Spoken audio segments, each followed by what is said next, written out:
Hi అన్న, నమస్తే అన్న. నా పేరు అర్జును. నేను కౌతాలం ఏరియాకి ఫీల్డ్ ఆఫీసర్గా పనిచేస్తున్నాను. మన బేయర్ కంపెనీ తరఫున ఈ ట్రాన్స్ అనేది అన్న వాడినాడు. అన్న మాటల్లోనే ఎలా పనిచేసింది అనేది ఆయన మాటల్లోనే విందాం. అన్న, మీ పేరు చెప్పనా? నా పేరు వచ్చేసి కృష్ణ సార్. మాది తోవి గ్రామం, కౌతాళం మండలం, కర్నూలు జిల్లా. ఓకేనా. నేను ట్రాన్స్కి ఏమేమి పోయినాయనా?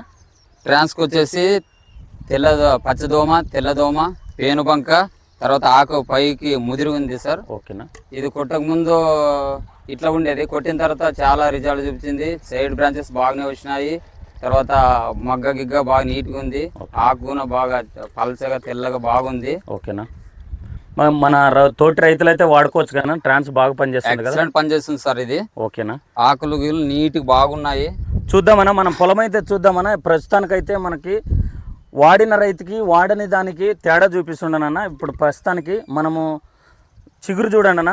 ఈ చిగురు మట్టికి సైడ్ బ్రాంచెస్ కానీ, పూతలు కానీ, కాపు కానీ, సైడ్ బ్రాంచెస్ కానీ, మొక్క ఎదుగుదల కానీ, క్లారిటీ కానీ, పచ్చదోమ కానీ, తెల్లదోమ కానీ ఏమీ లేదన్న. ఎక్సలెంట్ రిజల్ట్ అన్న. ఈ రోజుకి ఎన్ని రోజులన్నా? 8 రోజులు.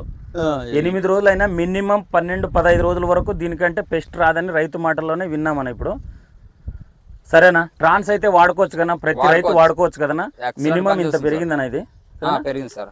సరేనా. నువ్వు ఫస్ట్ మినిమం 5 ఇంచులు పెరిగింది సార్. ఓకే. ఇందు నుంచి